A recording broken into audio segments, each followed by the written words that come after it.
Hello students, एक बार फिर आपका स्वागत है आपके अपने YouTube चैनल एके क्लासेस पर।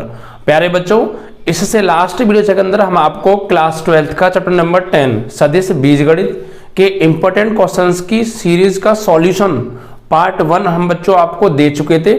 आई होप कि आप सभी ने पार्ट 1 का सॉल्यूशन देख लिया होगा, और जिन लोगों ने नहीं देखा है उसका लिंक इस वीडियो के डिस्क्रिप्शन में पड़ा हुआ है, आप वहां पे जाके पहले पार्ट 1 को देख लीजिए। ठीक है बच्चों, आज हम पार्ट 2 यानी चैप्टर नंबर 10 में जो बाकी इंपॉर्टेंट क्वेश्चंस रह गए थे उनका आज हम बच्चों सॉल्यूशन कराने जा रहे हैं।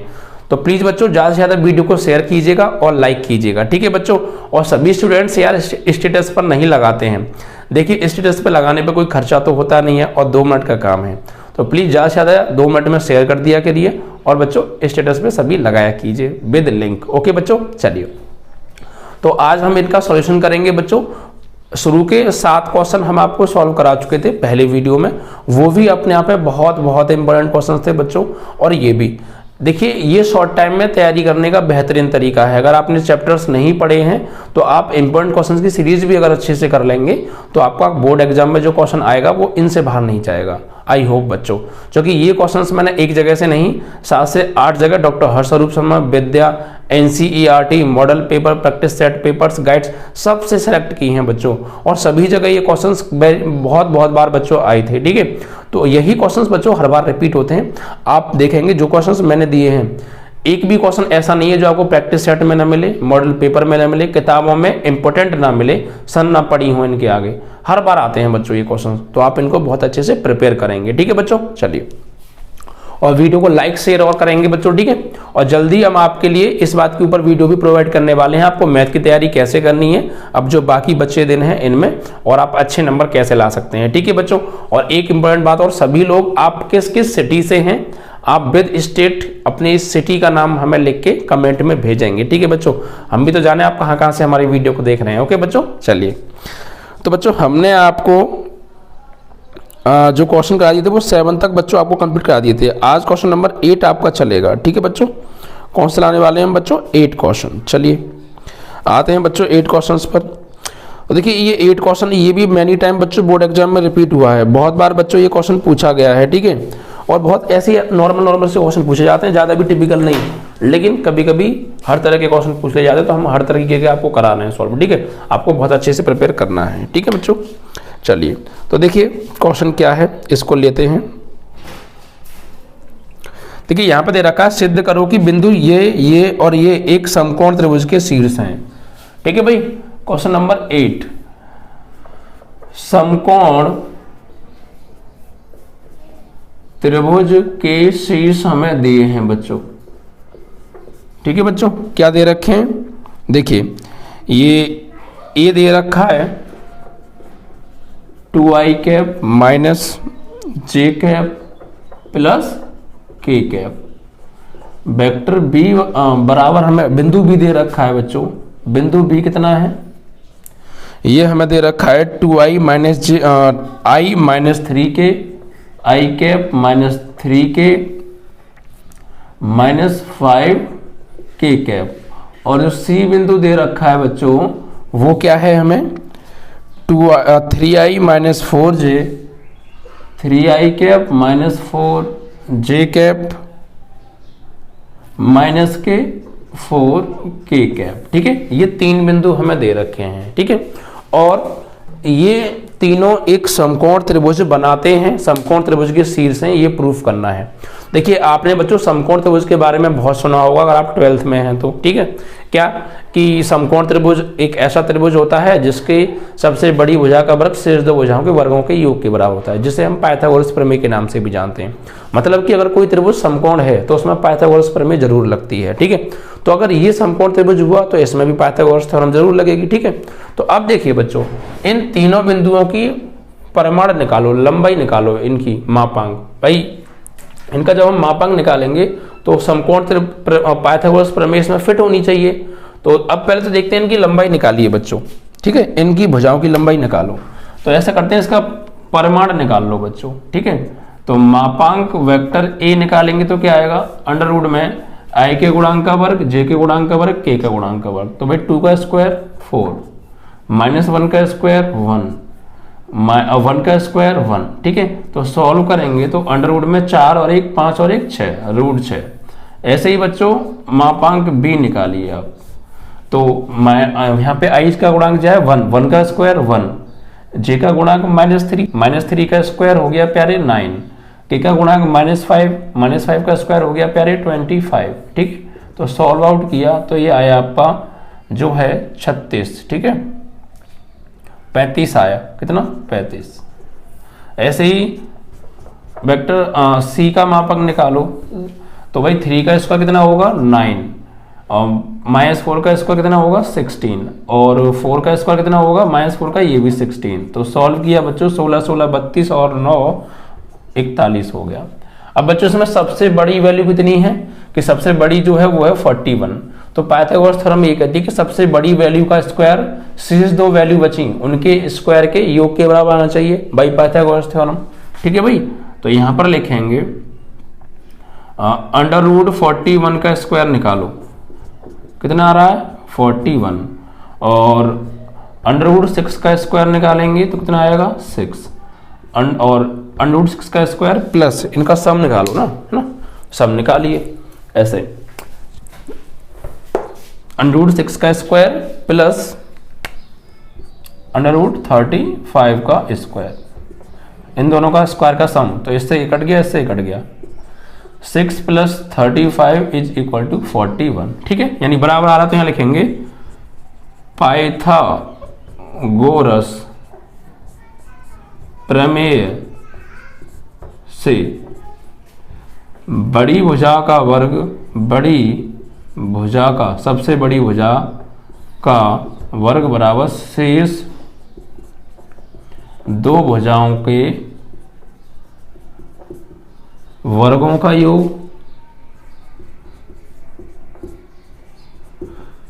बराबर आता है। यानी सबसे बड़ी भुजा होती है कर्ण, कर्ण का वर्ग बराबर शेष दो भुजाओं में होता है लंब और आधार, उनके वर्गों का योग के बराबर होना चाहिए। तो सबसे बड़ी भुजा इसमें भाई 41, ठीक है, रूट 41 का स्क्वायर, और शेष दो भुजा बची आपकी रूट 6 का स्क्वायर और रूट 35 का स्क्वायर, और ये बराबर आ रहा है, हम पहले ही प्रूफ कर चुके हैं, ठीक है। तो 41 = 35 + 6 41, ठीक है। अतः ABC समकोण त्रिभुज के शीर्ष हैं, ठीक है प्यारे। ऐसे आपको करना था, तो बहुत सिंपल सवाल था, ठीक है।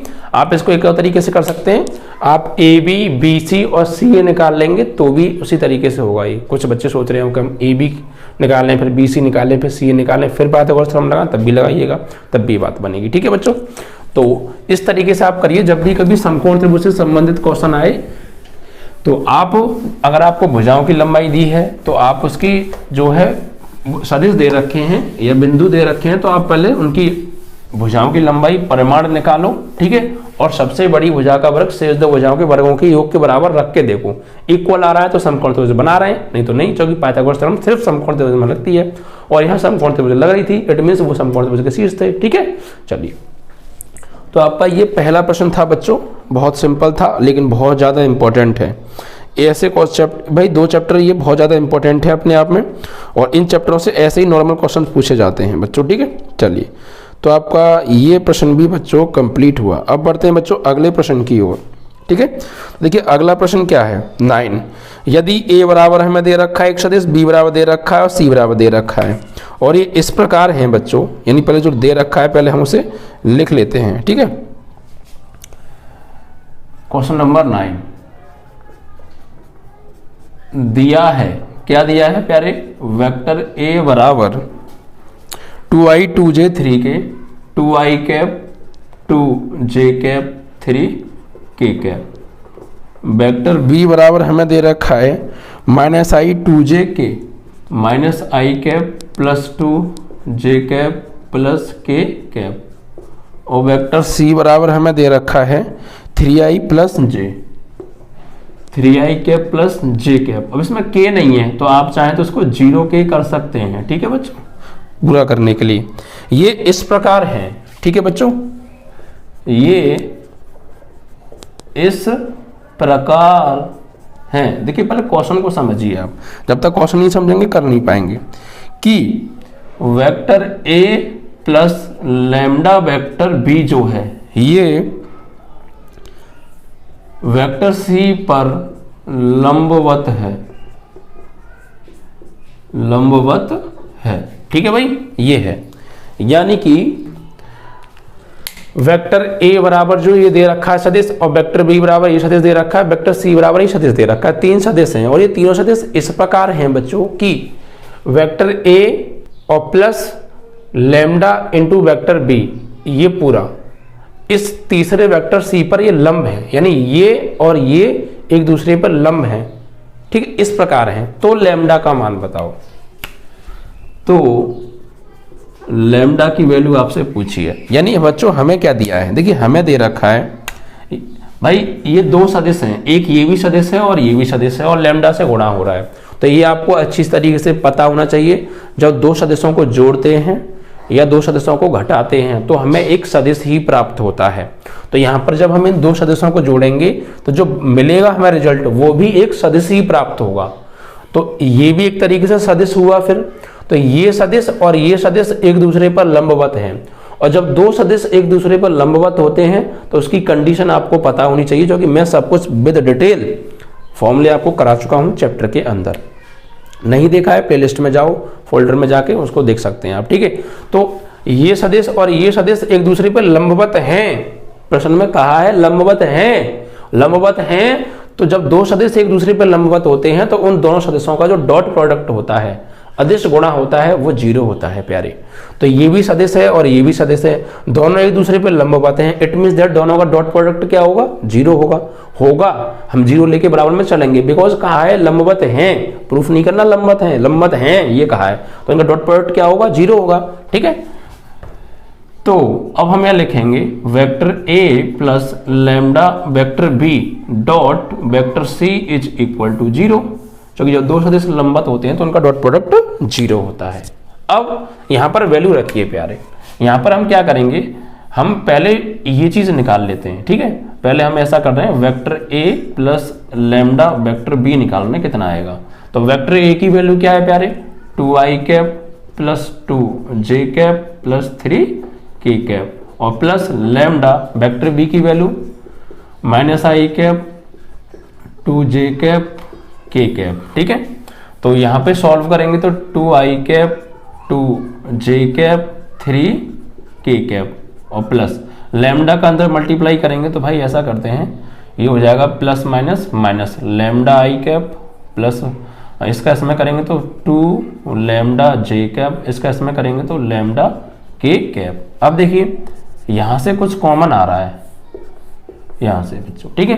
क्या कॉमन आ रहा है, देखिए इन दोनों में से i कॉमन आ रहा है, तो अंदर क्या बचेगा, i कॉमन निकालेंगे तो 2 माइनस लैम्डा, और यहाँ पे i कैप, यहाँ से और यहाँ से क्या कॉमन आ रहा है बच्चों, j कैप कॉमन आ रहा है, तो यहाँ बचेगा 2 प्लस 2 लैम्डा। वैसे 2 भी कॉमन आ रहा है, लो या मत लो, लेकिन हमें जो काम की चीज़ है वो लेनी है पहले हमें, ठीक है। और यहाँ से आप k कॉमन ले लीजिए तो 3 प्लस लैम्डा बचेगा k कैप, आप चाहते 2 ले भी सकते थे, नो प्रॉब्लम। तो देखिए a plus lambda vector b की जो वैल्यू आ गई आपकी वो क्या आई, a plus lambda vector b की जो वैल्यू आ गई वो आ गई, ये एक सदिश मिल गया। अब हम इस कंडीशन को अप्लाई करेंगे कि vector a plus lambda vector b dot vector c is equal to 0, because ये दोनों एक दूसरे पे लंबवत है, ठीक है। तो अब देखिए यहाँ पे, तो vector a plus lambda vector b dot vector c बराबर 0, तो इसकी वैल्यू क्या है अभी निकालिए, लगा दीजिए 2 minus lambda i cap 2 plus 2 lambda j cap और 3 प्लस लैम्डा k कैप। ये तो हो गई हमारी vector a plus lambda vector b की वैल्यू, ये डॉट वेक्टर c की वैल्यू क्या है प्यारे, 3i cap plus j cap plus उसको 0 k कैप कर सकते हैं, और बराबर क्या प्यारे 0, ठीक है। अब देखिए 2 सदस्यों का अदिश गुणा डॉट प्रोडक्ट हम कैसे करते हैं, i का i के साथ, j का j के साथ, k का k के साथ, i का i के साथ i डॉट i क्या होता है 1, j dot j 1, k dot k 1, ठीक है। तो इसका इसके साथ करेंगे तो देखिए शुरुआत की जो न्यूमेरिकल वैल्यू है उसका आपस में और i का i के साथ, तो 3 का करेंगे 2 में 3 दूनी 6, 3 क्या करेंगे माइनस लैम्डा में 3 लैम्डा, और आई डॉट आई क्या हो गया 1, तो 1 को यहाँ पे आप लिखें या मत लिखें, ठीक है। फिर इसका होगा इसके जे के गुणांक 1 में, तो 1 में गुणा करेंगे 2 + 2 लैम्डा का, तो 2 + 2 लैम्डा ही आएगा, और जे डॉट जे क्या होता है 1। फिर इसका मल्टीप्लाई इसमें करेंगे, तो 0 का मल्टीप्लाई करेंगे 3 + लैम्डा में, तो 0 आएगा, और के डॉट क्या होता है 1, और बराबर में क्या चल रहा है बच्चों 0। इज दैट क्लियर ना, कोई दिक्कत ना, नहीं दिक्कत। चलिए अब देखिए आगे हम यहाँ पर क्या करने वाले हैं, बहुत आराम से क्लियर हो जाएगा बच्चों, ठीक है।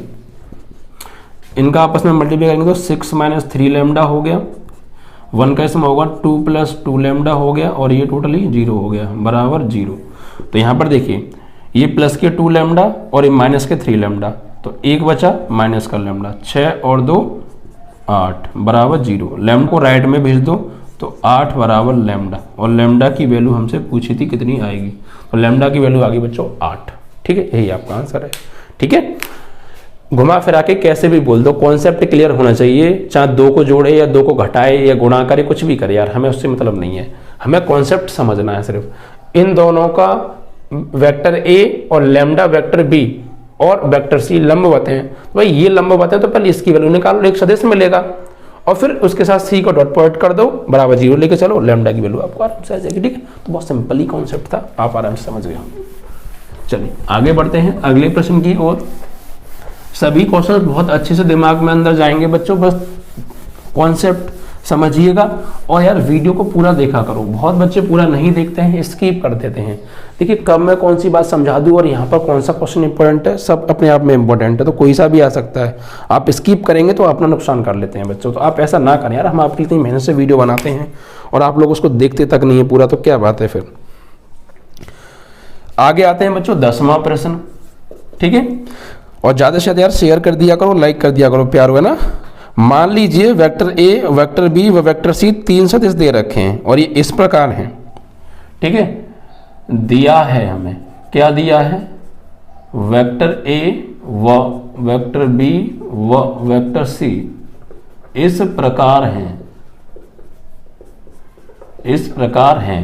कैसे, किस प्रकार हैं, इस प्रकार हैं कि वेक्टर ए का मापांक, यानी मापांक वेक्टर ए बराबर 3 है, मापांक वेक्टर बी बराबर 4 है, मापांक वेक्टर सी बराबर 5 है, ठीक है। और इनमें से प्रत्येक अन्य 2 सदिशों के योगफल पर लंबवत है। ये बात बहुत अपने आप में इंपॉर्टेंट है। प्रत्येक अन्य, जब यहीं से बात बनेगी और यहीं से बच्चों को समझ में नहीं आता, इसलिए ध्यान से समझना। प्रत्येक अन्य 2 सदिशों पर, अन्य 2 सदिशों पर लंबवत है, ये कह रहे हैं बच्चों ये, ठीक है। प्रत्येक अन्य 2 सदिशों पर लंबवत है, तो मापांक vector A plus vector B plus vector C का मान निकालो।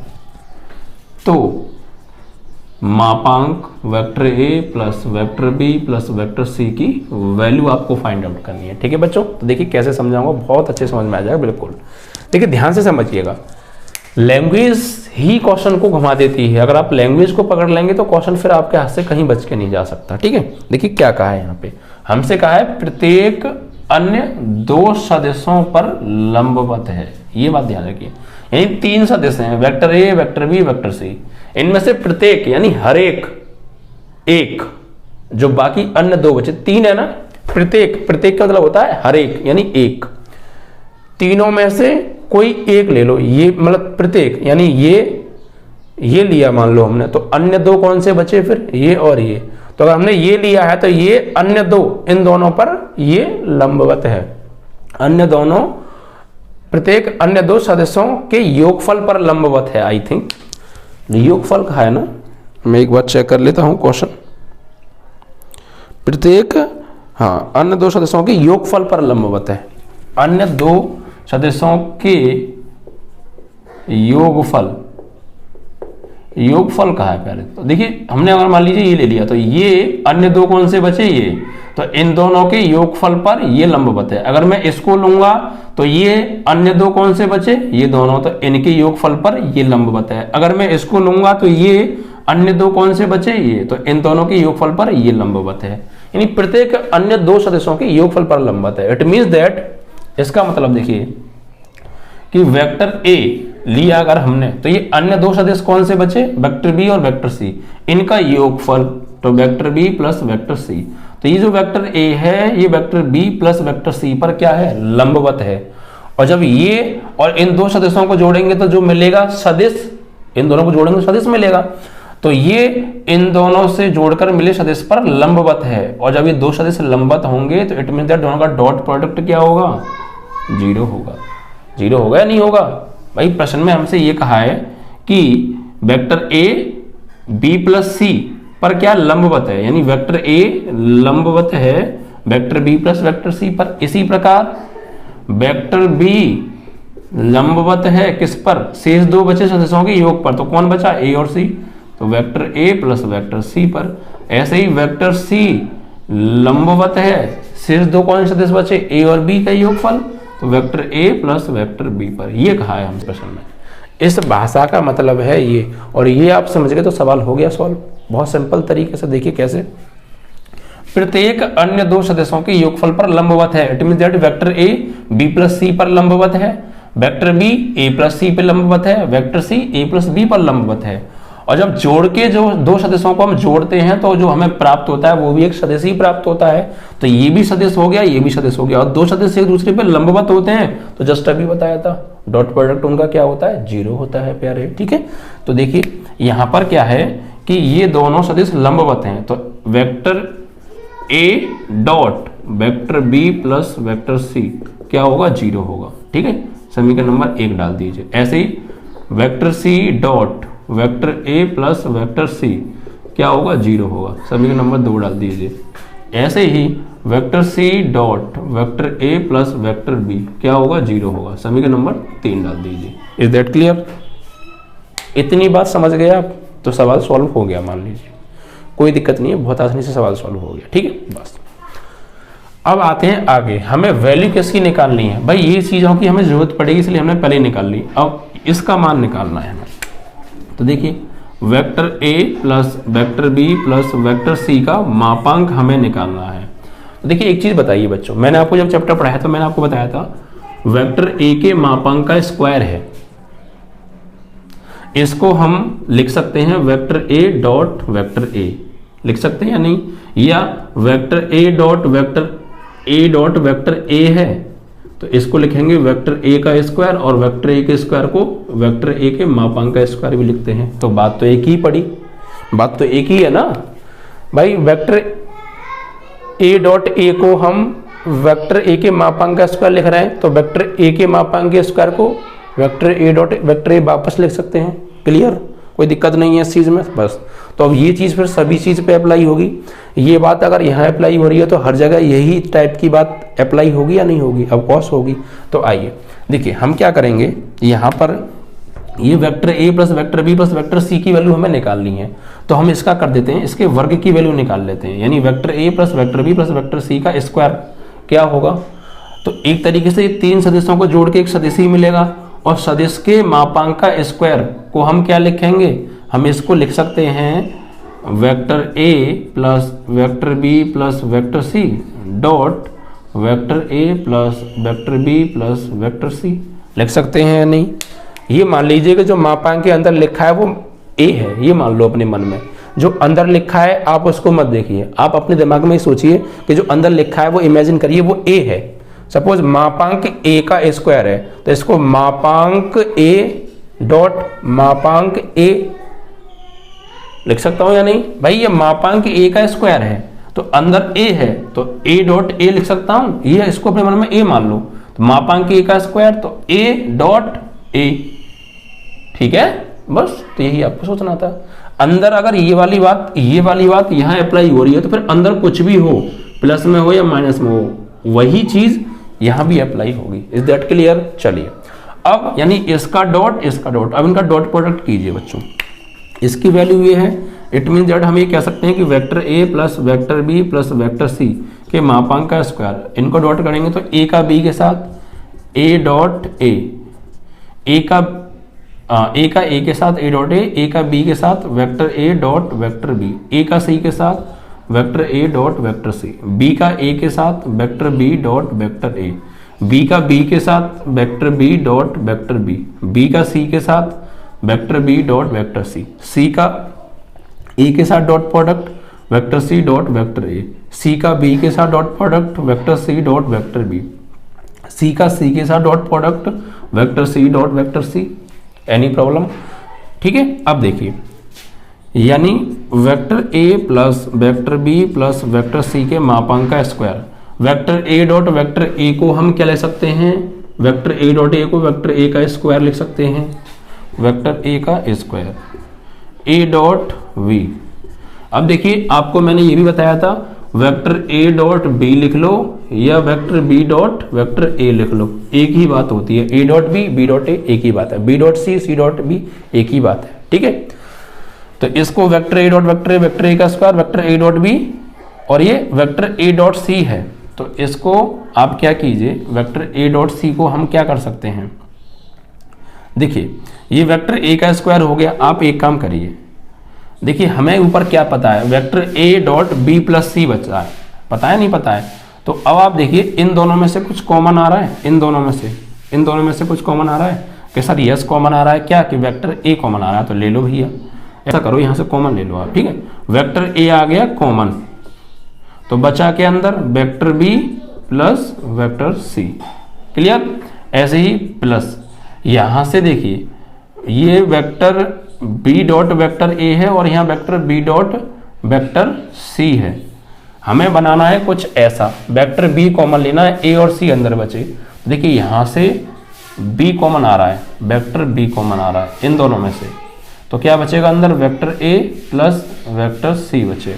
ठीक है, और देखिए बी डॉट बी को क्या लिखेंगे हम, वेक्टर बी का स्क्वायर, और यहाँ से कुछ कॉमन आ रहा है, ऑफ कोर्स क्या कि वेक्टर सी कॉमन आ रहा है, तो वेक्टर सी ले लो कॉमन, तो अंदर क्या बचा, vector A plus vector B बचा, और ये vector C dot vector C, तो वेक्टर सी का स्क्वायर हो गया। कोई समस्या? वो समस्या भाई, ए डॉट ए स्क्वायर, इन दोनों में से वेक्टर ए कॉमन ले लिया, अंदर जो बचा वो लिख दिया, इसमें से और इसमें से वेक्टर बी कॉमन ले लिया, जो अंदर बचा वो लिखा, और ये vector B dot vector B का स्क्वायर, यहाँ से वेक्टर सी कॉमन आ गया, अंदर जो बचा वो लिख दिया, और vector C dot vector C का स्क्वायर। अब वेक्टर ए के स्क्वायर को मापांक वेक्टर ए का स्क्वायर लिख सकते हैं, तो ऐसे ही वेक्टर ए के स्क्वायर को मापांक वेक्टर ए का स्क्वायर लिख देंगे, वेक्टर बी के स्क्वायर को मापांक वेक्टर बी का स्क्वायर लिख देंगे, वेक्टर सी के स्क्वायर को मापांक वेक्टर सी का स्क्वायर लिख देंगे। क्लियर? ओके, चलिए अब देखिए बच्चों, तो यहाँ पे क्या बचा, vector A plus vector B plus vector C का स्क्वायर बराबर, इसको लिखेंगे हम वेक्टर ए के मापांक का स्क्वायर। ये बताइए ये क्या है, from first vector A dot bracket में बी प्लस सी क्या है, 0, बिकॉज परपेंडिकुलर कहा था। ठीक है, तो ये क्या हो जाएगा 0 plus vector B dot vector A plus vector C क्या है, फ्रॉम सेकंड 0, वेक्टर बी के स्क्वायर को लिखेंगे मापांक वेक्टर बी का square plus vector C dot vector A plus B क्या है 0, और वेक्टर सी के स्क्वायर को लिखेंगे मापांक वेक्टर सी का स्क्वायर, और ये 0 कहाँ से लगाएं, आप लिख देंगे from first second and third equation. Is that clear? Okay, चलिए अब देखिए बच्चों, वेक्टर ए का square vector A plus vector B plus vector C के मापांक का स्क्वायर बराबर, इसकी वैल्यू हमें दी है, किसकी, वेक्टर ए की, मापांक की वैल्यू हमें दी है, कहाँ है ये रही 3, तो यहाँ लगा दो 3, ऊपर से स्क्वायर तो स्क्वायर, ये तो 0 हो गया। वेक्टर बी के मापांक की वैल्यू हमें दी है 4, तो यहाँ लगा दो 4, ऊपर से स्क्वायर, ये तो सब 0। वेक्टर सी के मापांक की वैल्यू 5, तो 5 ऊपर से स्क्वायर। ठीक है, तो यहाँ पर क्या बचा बच्चों, vector A plus vector B plus vector C के मापांक का स्क्वायर बराबर 3 का स्क्वायर 9, 4 का स्क्वायर 16, 5 का स्क्वायर 25। ठीक है, तो आगे सॉल्व करें तो vector A plus vector B plus vector C के मापांक का स्क्वायर बराबर, जोड़ेंगे तो 16 और 9 25 और 25 50। जब ये स्क्वायर इधर आएगा तो ये रूट में हो जाएगा, यानी वेक्टर ए का माप plus vector B plus vector C के मापांक का योग। तो ये तो स्क्वायर आएगा तो ये हो जाएगा √50। This is your answer. Is that clear? आया समझ में? नहीं आया तो सवाल आपने नहीं किया था तो पहले पढ़ा होगा तो आपको लग रहा होगा पता नहीं क्या बवाल है सर, समझ में नहीं आ रहा, लेकिन अब बहुत अच्छे से आपको क्लियर हो गया होगा, क्योंकि मैंने हर चीज़ को बहुत ज़्यादा डिटेल में और क्लियर तरीके से मैंने बहुत क्लियरिटी के साथ आपको समझाया है। ऐसे ही हम बच्चों आपको आगे के सभी प्रश्न समझाने वाले हैं, बस आपको कॉन्सेप्ट समझना है, लैंग्वेज को पकड़ना है, क्या कह रहा है उसी हिसाब से काम करना है। ठीक है बच्चों, चलिए अब अगले प्रश्न की ओर बढ़ते हैं बच्चों, 10वां प्रश्न। ठीक है, तो ऐसे ही आपको सभी प्रश्न समझ में आ जाने वाले हैं, बिल्कुल भी टेंशन मत लीजिएगा, एकदम क्लियरिटी के साथ समझाऊंगा। बस ये जो बातें हैं इनको अगर आपको नहीं भी पता है ना, कोई दिक्कत नहीं है, आप लिख लीजिएगा साइड में, क्योंकि वैसे तो मैं सब कुछ बता चुका हूँ, लेकिन निकल गया हो दिमाग से तो अब जाए आप फॉर्मूले कॉपी में जरूर लिख लीजिएगा बच्चों। ठीक है, अगला प्रश्न। और एक बात और बच्चों इंपॉर्टेंट, देखिए हम जो है जल्द ही, अब आप हमें बताइएगा कमेंट करके, या जो अगर आप 11th के बच्चे हैं शायद देख रहे हो वीडियो को, तो बताइएगा कि बच्चों हम जो है अब आपका नया जो सेशन है क्लास 12th की दोबारा से इंग्लिश मीडियम और हिंदी मीडियम की मैथ की क्लासेस स्टार्ट करने जा रहे हैं। ठीक है बच्चों, तो कब से आपका नया सिलेबस स्टार्ट किया जाए, मतलब दोबारा से क्लास 12th की शुरू से क्लासेस स्टार्ट की जाएँ, कब से आप हमें बताइएगा। अगर आप 11th के बच्चे हैं या आपके छोटे भाई बहन हैं उनसे आप पूछ के बताइएगा। अगर वो करवाना चाहते हैं तो क्या 1 मार्च से हम आपकी क्लासेस स्टार्ट कर दें न्यू क्लास 12th बैच, या 1 अप्रैल से शुरू करें, वो आप हमें कमेंट में जरूर बता दीजिएगा। ठीक है बच्चों, अब बच्चों अगले प्रश्न को लेते हैं। 11 क्वेश्चन है। 11 क्वेश्चन में देखिए क्या है, हमें क्या दे रखा है, सदिश वेक्टर ए व सदिश वेक्टर बी के परिमाण दे रखे हैं क्रमशः इतने इतने हैं, यानी वेक्टर ए का परिमाण हमें दिया है और परिमाण को क्या बोलते हैं, मापांक वेक्टर ए, कितना दे रखा है 1। इसी प्रकार वेक्टर बी का परिमाण दिया है, मापांक वेक्टर बी बराबर 2 है, और vector A dot vector B भी दे रखा है हमें 1 है, तो इनके बीच का कोण निकालना है। तो वेक्टर ए डॉट वेक्टर ए व वेक्टर बी के बीच का कोण, तो देखिए ये जो मैंने आपको फॉर्मूला कराया था तो मैंने बताया था, जब आपको डायरेक्ट 2 सदिशों का परिमाण दे दे यानी मापांक दे दे और उनका डॉट प्रोडक्ट दे दे, तो उनके बीच का कोण का फॉर्मूला क्या लगाएंगे, क्या लिखेंगे, cos थीटा बराबर vector A dot vector B upon मापांक वेक्टर ए इंटू मापांक वेक्टर बी, ये बताया था मैंने आपको। ठीक है, तो बस लगा दीजिए, cos थीटा बराबर vector A dot vector B कितना दे रखा है, इसकी वैल्यू हमें दे रखी है 1, तो 1 अपॉन वेक्टर ए का मापांक 1, वेक्टर बी का मापांक बच्चों कितना है, ये 2 है। It mean that 1 upon 1 into 2 2, तो cos थीटा बराबर 1 अपॉन 2, 1 अपॉन 2 cos में किसकी वैल्यू होती है बच्चों, तो 1 अपॉन 2 cos में होती है 60 डिग्री की वैल्यू, cos से cos हट गया, थीटा की वैल्यू आ गई 60 डिग्री, या हम इसको ये कह सकते हैं थीटा बराबर π/3। This is your answer. तो दोनों सदिशों के बीच का कोण जो है 60 डिग्री है, यानी दोनों सदिश एक दूसरे के साथ 60 डिग्री पर झुके हुए हैं। ठीक है, तो ये क्वेश्चन देखिए बहुत नॉर्मल था, लेकिन पूछा बहुत बार जाता है बच्चों ये क्वेश्चन। ये नॉर्मल से फॉर्मूले हैं और नॉर्मल से फॉर्मूले के ऊपर सवाल बहुत ज़्यादा बनते हैं, तो आप बहुत अच्छे से प्रिपेयर कीजिएगा बच्चों। ठीक है, अगर आपने प्लेलिस्ट से चैप्टर नंबर 10 पढ़ा है तो आपको ना पढ़ने से पहले बहुत हार्ड लगता होगा, लेकिन जब मैंने पढ़ाया तो आपको वाकई में बहुत ईजी चैप्टर लग गया होगा ये। तो आपने नहीं पढ़ाया तो आप जाके देख सकते हैं, अभी टाइम है। ठीक है बच्चों, चलिए अगला प्रश्न क्या है बच्चों, 12 में देखिए हमें क्या प्रूफ करना है। 12 अच्छा क्वेश्चन है, इसलिए ध्यान ज़्यादा आप देंगे यहाँ पर। ठीक है, 12 इंपॉर्टेंट क्वेश्चन है और आपको हर सेट में लगभग ये मिल जाएगा बच्चों। क्या है देखिए, सिद्ध करना है हमें, सिद्ध करो, सिद्ध करो, क्या सिद्ध करो भाई, सिद्ध हमें ये करना है कि vector A plus vector B dot vector A नहीं वेक्टर बी है, वेक्टर बी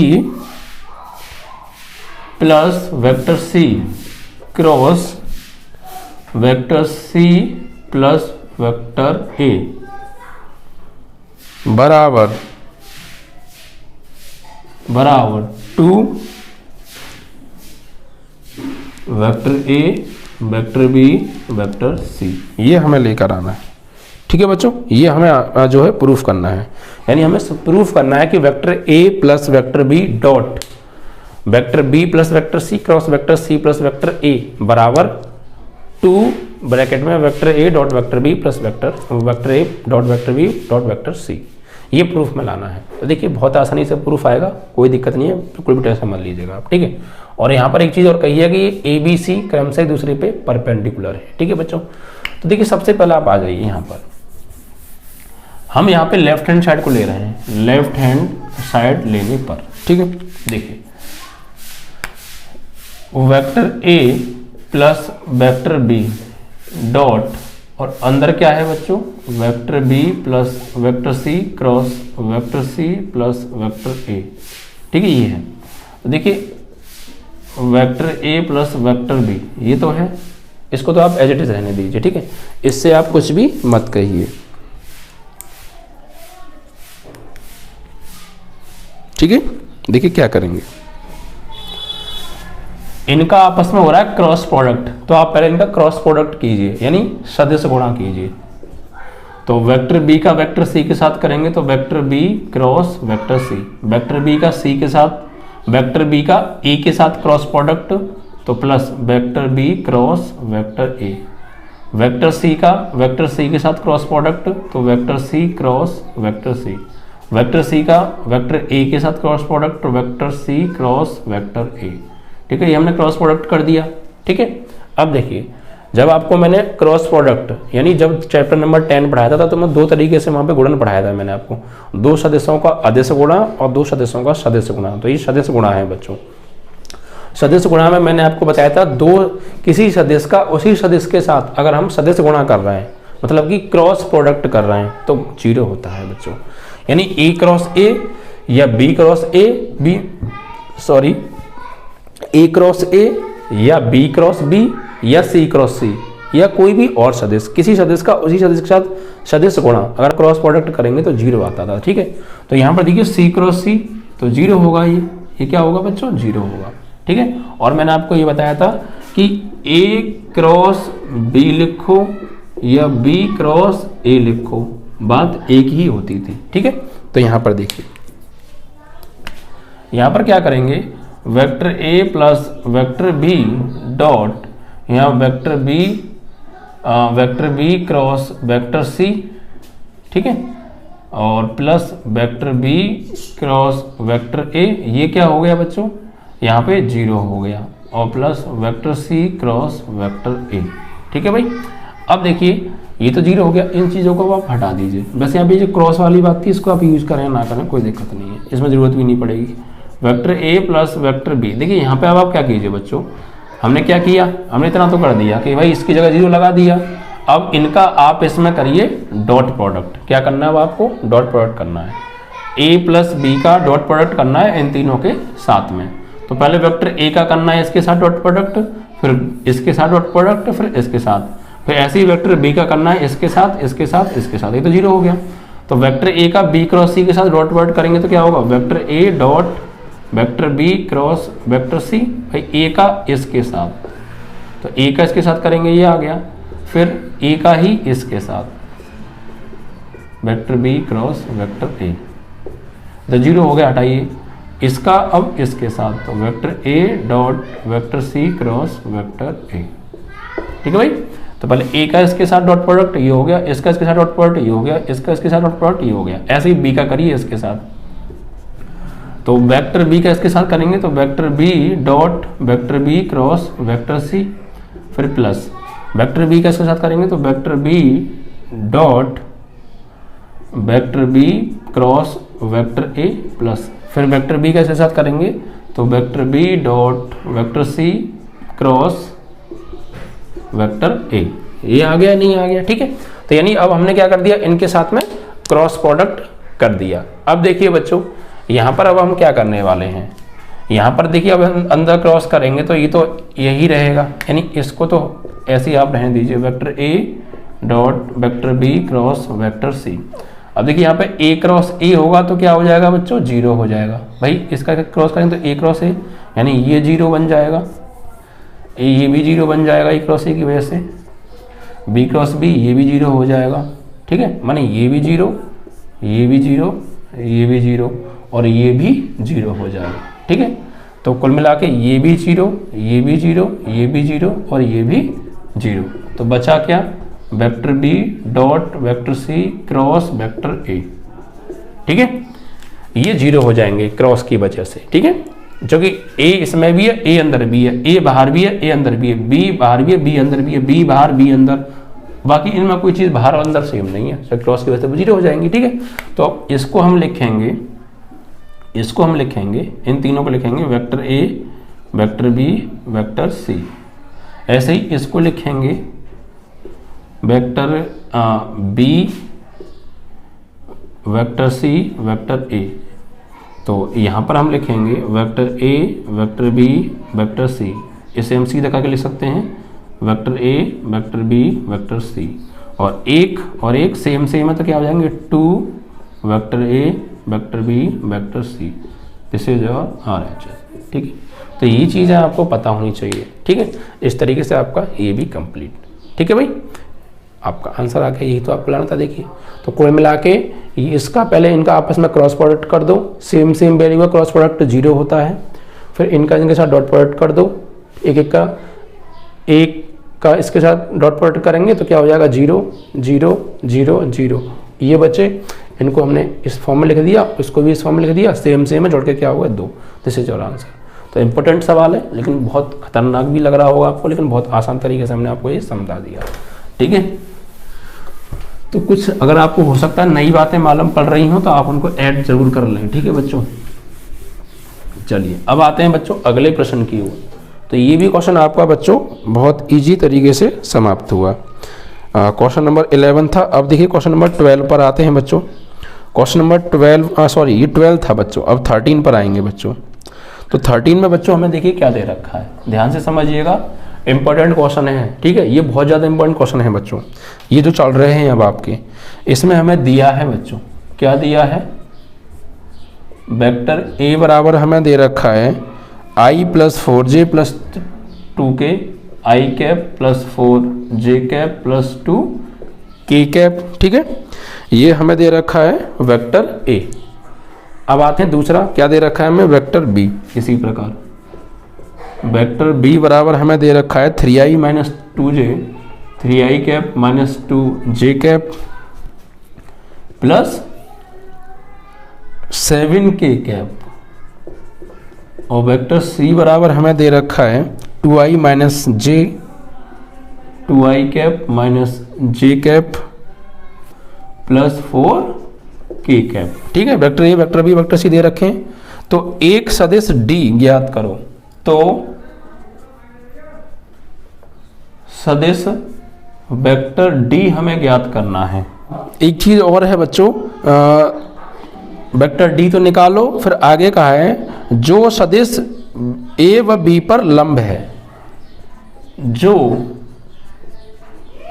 सदिश वेक्टर a व वेक्टर b पर लंब है।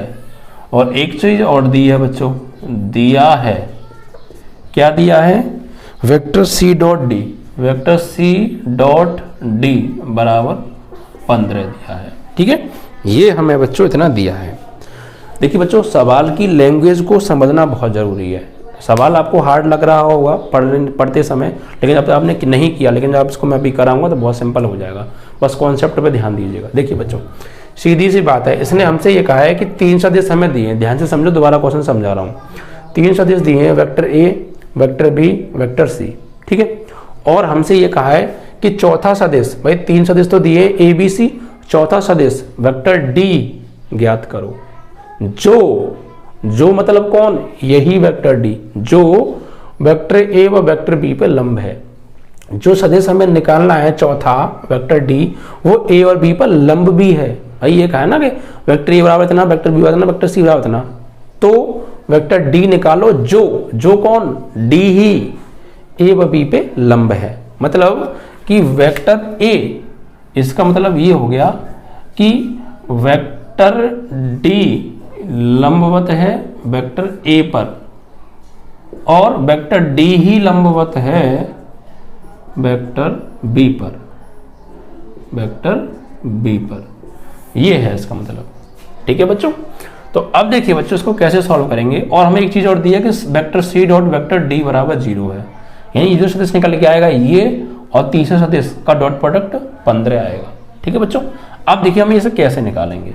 भाई हमें वेक्टर डी निकालना है, बस आप यहाँ पे इस बात को बहुत ध्यान से समझिएगा कि वेक्टर डी निकालो जो वेक्टर ए व बी पर लंब है। कौन? डी ही वेक्टर ए पे लंबवत है और डी ही वेक्टर बी पे लंबवत है। बस ये बात बहुत ज्यादा मेन है, क्योंकि सवाल हमारा यहीं से सॉल्व होने वाला है, सबसे मेन है ये। ठीक है बच्चों, अब देखिए हमें वेक्टर डी निकालना है, तो वेक्टर डी हमें पता तो है नहीं प्यारे कितना है, तो यहाँ पे मानना पड़ेगा वेक्टर डी को। भाई मैं नहीं मालूम तो मानेंगे, यहाँ लिखेंगे माना वेक्टर डी बराबर x I cap by J cap Z के कैप, समीकरण नंबर 1। हमने इसको मान लिया।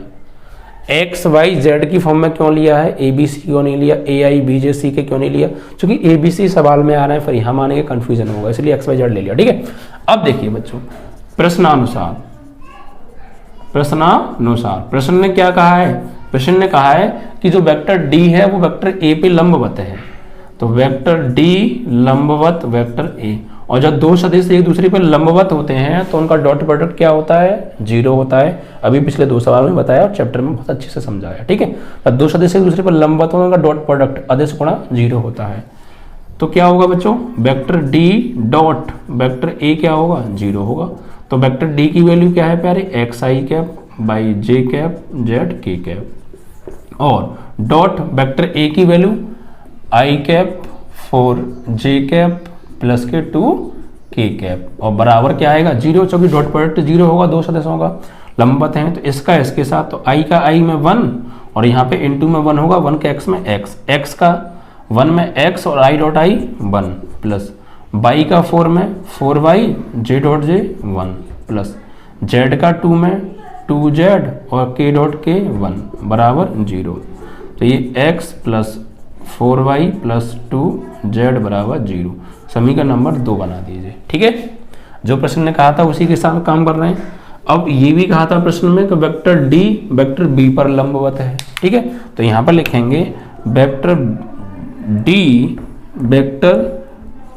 डी लंबवत है वेक्टर बी पर, तो vector D dot vector B ये भी क्या होगा, 0 होगा, या नहीं होगा, जो दोनों लंबवत हैं। तो वेक्टर डी की वैल्यू लगाओ यहाँ पे, x I by J Z के डॉट बी की वैल्यू क्या है बच्चों, बी की वैल्यू ये है 3 आई कैप माइनस के 2 जे कैप प्लस के 7 के कैप बराबर 0। तो करिए भाई, इसका इसके साथ, इसका इसके साथ, इसका इसके साथ, x का 3 में 3x I dot I 1, y का -2 में -2y j का j के साथ 1, z का 7 में 7z k डॉट के 1 बराबर 0।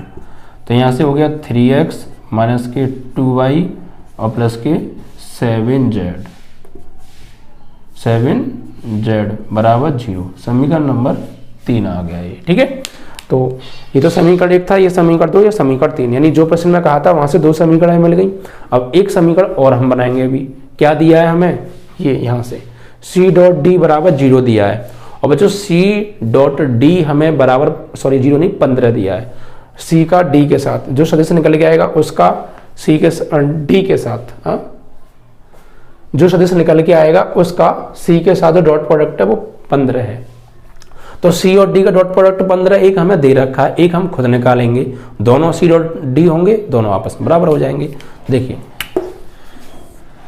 यहाँ पे आ जाओ, vector C dot vector D बराबर क्या दे रखा है 15, तो C की जगह C की वैल्यू कितनी है 2i कैप माइनस जे कैप प्लस 4 के कैप डॉट D की value xi by J Z के, इन दोनों का डॉट और बराबर कितना दे रखा है 15। तो करो 2 का x में 2x, ठीक है 2 का x में 2x और i डॉट आई 1 माइनस 1 का बाई में minus 1 by J dot J 1, 4 का z में 4z के डॉट के 1 और बराबर 15।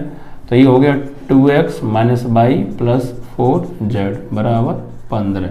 समीकरण नंबर 4। बस खेल खत्म, यहाँ से इतना हो गया काम। ये सबसे डेंजर जोन था इस सवाल का। क्या था? Danger zone. डेंजर जोन तो क्या मतलब कि एक तरीके से यहीं पर सब कुछ डिटेल थी, इस डिटेल को आपने समझ के निकाल लिया तो क्वेश्चन सॉल्व हो गया। अब हमें ये सदिश डी निकालना था, तो अगर हमें एक्स वाई और जेड मिल जाए तो सदिश मिल जाएगा, क्योंकि यहाँ लगा देंगे। तो बस अब हमें ये जो 3 समीकरण हमने बनाई है, सेकंड, थर्ड और फोर्थ, इन तीनों की हेल्प से एक्स वाई जेड के मान निकालने और यहाँ लगा देने हमारा आंसर। ठीक है, अब देखिए क्या करने वाले हैं हम, कैसे निकालेंगे उसको ध्यान से समझिए आप। देखिए यहाँ पर 3x minus 2y plus 7z है, यहाँ पर x plus 2y plus 2z है, यहाँ 2x minus Y plus 4z बराबर 15 है। तो अब देखिए आप क्या करेंगे, आपको काटना है यहाँ पर बच्चों, क्या करना है? काटना है। तो देखिए बच्चों, यहाँ पर अगर ये 4y है और यहाँ पर अगर मैं 4 से मल्टीप्लाई कर दूँ तो यहाँ भी 4y हो जाएगा, माइनस का जोड़ने पे कट जाएंगे। तो यहाँ पे आप लिखो समीकरण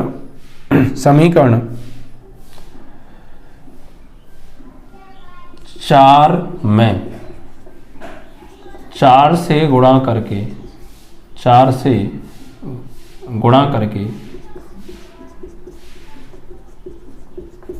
समीकरण 2 के साथ जोड़ने पर। ठीक है, ये चीज़ आपको देखनी पड़ेगी, किस में गुणा करें किसको जोड़ें। तो आप देखिए इसमें 4 से गुणा करिए पहले, 4 दूनी 8x और ये 4y और 4 चौक 16z और 4 से गुणा करेंगे 15 में 60, और ये आ गया 4 से गुणा करके, और इसमें समीकरण 2 को जोड़ दो, यानी x plus 4y plus 2z बराबर 0।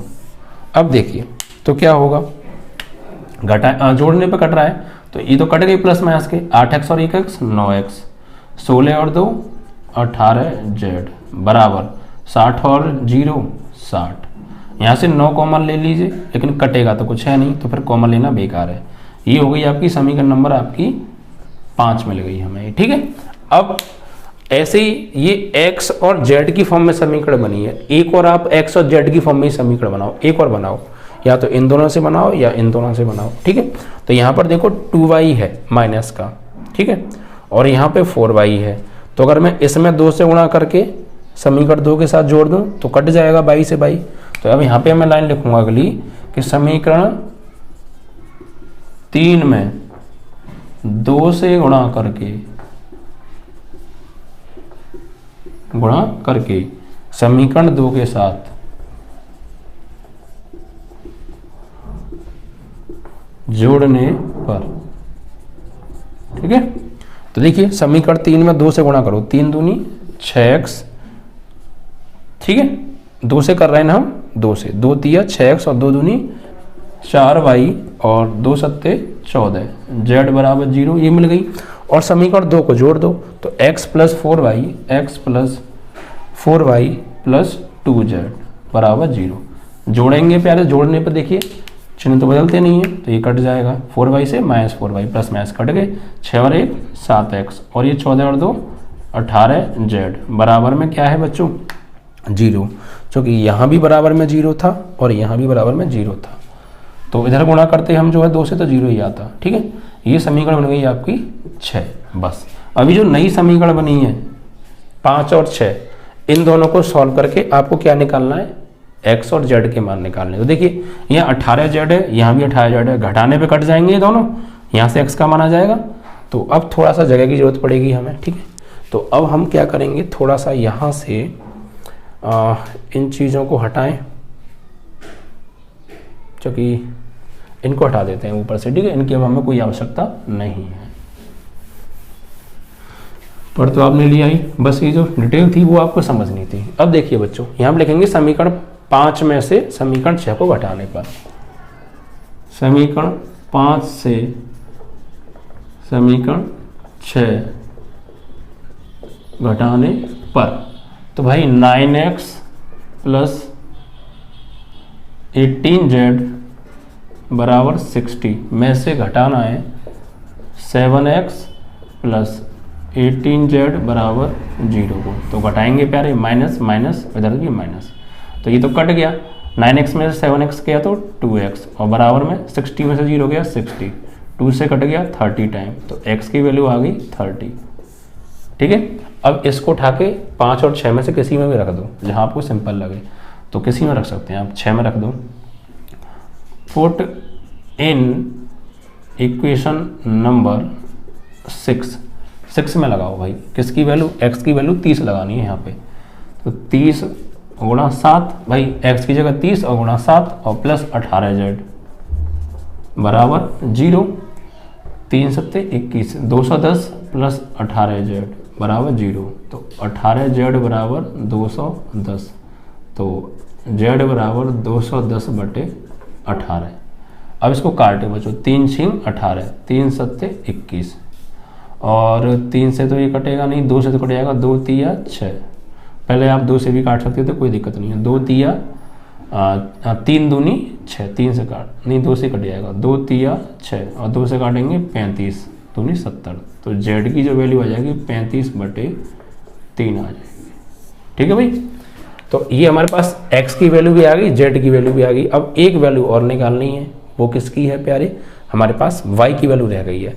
तो अब इन x बराबर 30 और z बराबर 35 बट्टे 3, ये दोनों वैल्यू उठा के किसी भी एक समीकरण में लगा दीजिए, जहाँ की इच्छा कर रही हो, किस किस में से, जिसमें तीनों आ रही हो, इसमें लगा दो, चाहे इसमें लगा दो और चाहे इसमें लगा दो, जहाँ आपकी इच्छा करे। तो हम लगा देते हैं बच्चों, इसको अब हम हटा देते हैं, हम लगा देते हैं यहीं पर लगा दो, समीकरण 2 में। ठीक है, समीकरण 2 में ही लगा दो। ठीक, बाकी सबको अब हटा दो, कोई ज़रूरत नहीं है हमें। ठीक है, तो देखिए यहाँ पे लगाएंगे अब हम, तो यहाँ लिखेंगे अब हम बच्चों, ये चीज़ है ना, ये तो हमें निकालना था, ये हटा सकते हैं आप चाहें तो। अब आप यहाँ पे लिखिए x व z के मान समीकरण 2 में रखने पर, तो x की जगह 30 प्लस y की जगह निकालना है, और z की जगह तो 2 इंटू जेड की जगह 35 बटे 3 बराबर 0, तो 30 प्लस 4y, 35 दूनी 70 बटे 3 बराबर 0।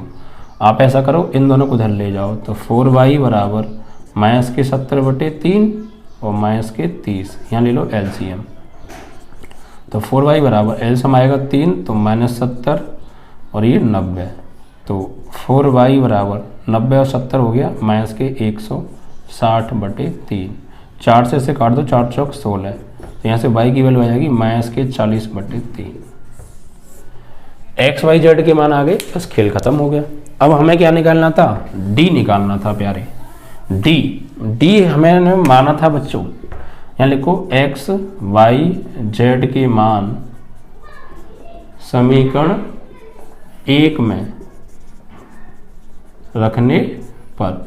समीकरण 1 क्या था भाई, वेक्टर d जो हमने माना था x i cap y j cap z k cap, जो यहाँ से भी हटाया था, बस यहाँ लगा दो। तो वेक्टर d बराबर x की वैल्यू क्या है 30 i कैप, y की वैल्यू क्या है माइनस के 40 बटे 3 j कैप, z की वैल्यू क्या है प्लस के 35 बटे 3 k cap. This is your answer. ठीक है, यही आपको निकालना था। तो 3 सदिश दिए थे ए बी सी, और d एक सदिश निकालना था, उसका a के साथ डॉट प्रोडक्ट हमने निकाल दिया। ठीक है, समीकरण बना ली। उसी का b के साथ डॉट प्रोडक्ट हमें दे रखा था, लंबवत थी तो डॉट प्रोडक्ट 0 था, समीकरण 2 बना ली। और एक समीकरण हमारी यहाँ से बनी थी c डॉट d से, समीकरण को सॉल्व किया, x y z के मान निकाले, वापस ही लगा दिए, आपका वेक्टर d मिल गया। ठीक है, तो एक बार फिर से वीडियो को रिपीट करके देख लीजिएगा। ठीक है, आपको पूरी बात अच्छे से समझ में आ जाएगी। वैसे पहली बार में मैं इसका सलूशन करा रहा हूँ, आपको समझ में आ जाए बच्चों। ठीक है, कोशिश मेरी यही रहती है आपको फर्स्ट टाइम में बहुत अच्छे से क्लियर करा दूँ।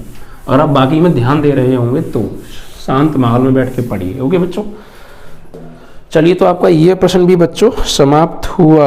अब बढ़ते हैं बच्चों अगले प्रश्न की ओर। ठीक है, अगला प्रश्न देखिए क्या है बच्चों, सेकंड लास्ट है आपका। उस समांतर चतुर्भुज का क्षेत्रफल ज्ञात कीजिए जिसके विकर्ण हमें दे रखे हैं बच्चों। 14वां प्रश्न है, समांतर चतुर्भुज के विकर्ण हमें दिए हैं बच्चों, यानी डायगोनल D1 पहला विकर्ण दे रखा है हमें, पहला विकर्ण हमें दे रखा है 3i plus 2j, 3i cap plus 2j cap minus k cap, और विकर्ण 2 यानी डायगोनल 2 हमें दे रखा है 1i minus 3j cap plus 2k cap. ठीक है, और समांतर चतुर्भुज का क्षेत्रफल बच्चों हमसे पूछा है। तो जब समांतर चतुर्भुज के हमें विकर्ण दे रखे हों और क्षेत्रफल पूछा हो तो उसका फॉर्मूला क्या होता है बच्चों? तो समांतर चतुर्भुज का क्षेत्रफल बराबर होता है दोनों विकर्णों के सदिश गुणा का मापांक, यानी मापांक vector d1 cross vector d2, ये होता है वर्ग इकाई। तो भाई पहले हमें d1 क्रॉस d2 निकालना पड़ेगा। तो वो कैसे निकालते हैं? देखिए, vector d1 cross vector d2, तो वो निकालेंगे सारणिक विधि से, i j k। ठीक है, अब यहाँ पर 3 2, भाई d1 है तो पहले विकर्ण के गुणांक 3 2 यहाँ -1, और d2 के 1 माइनस 3 2। ठीक है, अब देखिए, तो vector d1 cross vector d2 बराबर यहाँ i first row first column, first row first column, इसका इसमें 4 माइनस 3 का -1 में प्लस 3, और एक माइनस पहले से ही है, फिर minus j cap first row second column, 3 2 जा 6 माइनस 1 का -1 में -1, और एक माइनस पहले से है +1, plus k cap first row third column, 3 3 जा -9 जो कि माइनस का 3 है, और 1 का 2 में -2। तो यहाँ से vector d1 cross vector d2 आ गया कितना? 1 i कैप 6 और 1 माइनस के 7 j कैप 9 और 2 माइनस के 11 k कैप। ये तो हमने बच्चों निकाल लिया, लेकिन मापांक किसका निकालना है? फिर क्या निकालना है? मापांक। तो मापांक vector d1 cross vector d2, तो अंडरवुड में i के गुणांक का वर्ग 1 का वर्ग, j के गुणांक का वर्ग -7 का वर्ग, k का गुणांक का वर्ग -11 का वर्ग। तो अंडरवुड में 1 का स्क्वायर 1, -7 का स्क्वायर 49, 11 -11 का स्क्वायर 121। जोड़ लो भाई, 1 और 9 10, और 1 11 का 1, 2 और 4 6, और 1 हासिल 7, और 171 इतने वर्ग इकाई। यही तो था भाई। तो इसकी वैल्यू क्या आ गई? अंडरवुड 171 वर्ग इकाई। यही उस समांतर चतुर्भुज का क्षेत्रफल है। ओके बच्चों, तो ये क्वेश्चन भी आपका बच्चों समाप्त। अब इसके बाद आपका लास्ट क्वेश्चन और बचता है, उसको देखते हैं। वो क्वेश्चन भी अपने आप में बहुत ज़्यादा इम्पोर्टेंट है बच्चों। देखिए लास्ट क्वेश्चन क्या है उसको लेते हैं।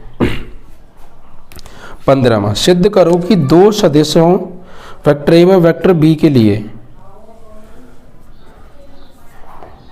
दो सदिश वेक्टर ए व वेक्टर बी के लिए क्या वेक्टर ए व वेक्टर बी के लिए सदैव सिद्ध करना है। हमें ये सिद्ध करना है, वेक्टर ए व वेक्टर बी के लिए सिद्ध करना है कि ये सदैव vector A plus vector B का योगफल का मापांक छोटा या बराबर होता है इनके अलग अलग मापांक के योगफल के। ये हमें प्रूफ करना है। यानी दो सदिश वेक्टर ए व वेक्टर बी के योगफल का मापांक छोटा या बराबर होता है इनके अलग अलग मापांक के योगफल के। ये हमें प्रूफ करना है। ठीक है बच्चों, तो देखिए आइए प्रूफ करते हैं। देखिए बच्चों, सबसे पहले आपको क्या करना है, यहाँ पर vector A plus vector B का होल स्क्वायर मान लीजिए। इसकी वैल्यू अगर हम निकालें तो क्या निकालेंगे, अभी मैंने आपको बताया था कि किसी सदिश के मापांक के स्क्वायर को हम vector A dot vector A लिख सकते हैं। तो ऐसे ही vector A plus vector B के मापांक के स्क्वायर को हम लिख सकते हैं vector A plus vector B dot vector A plus vector B. लिख सकते हैं या नहीं लिख सकते? ठीक है। अब तो vector A plus vector B की को स्क्वायर को हम ऐसे लिख सकते हैं, इनका डॉट प्रोडक्ट करेंगे तो ए का ए के साथ vector A dot vector A का बी के साथ vector A dot vector B, B का ए के साथ vector B dot vector A, vector B का बी के साथ तो vector B dot vector B लिख सकते हैं। तो vector A plus vector B के मापांक का स्क्वायर बराबर, इसको हम क्या लिखेंगे, vector A dot vector A को वेक्टर ए का स्क्वायर, और वेक्टर ए डॉट बी लिख दो या बी डॉट ए लिख दो, एक ही बात है।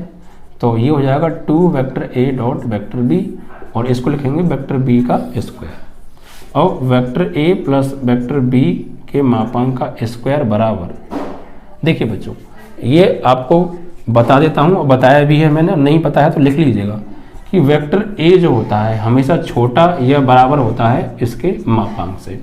कोई भी सदिश हमेशा छोटा होता है या बराबर हो सकता है खुद के मापांक से।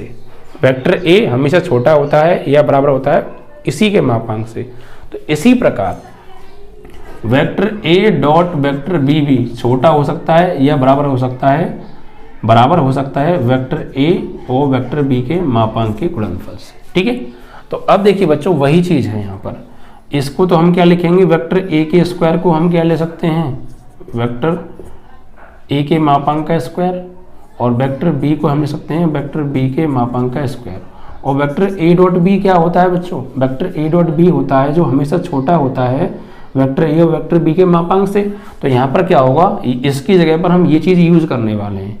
तो यहाँ पर फिर सिंबल क्या आ जाएगा, लेस देन इक्वल टू, क्योंकि हम उस वैल्यू को यूज कर रहे हैं यहाँ पर। ठीक है, तो यहाँ पे आ जाएगा फिर 2 mod vector A into mod vector B. ये चीज़ यहाँ पे बहुत इंपॉर्टेंट है, यहाँ आप लिख भी सकते हैं, हम जानते हैं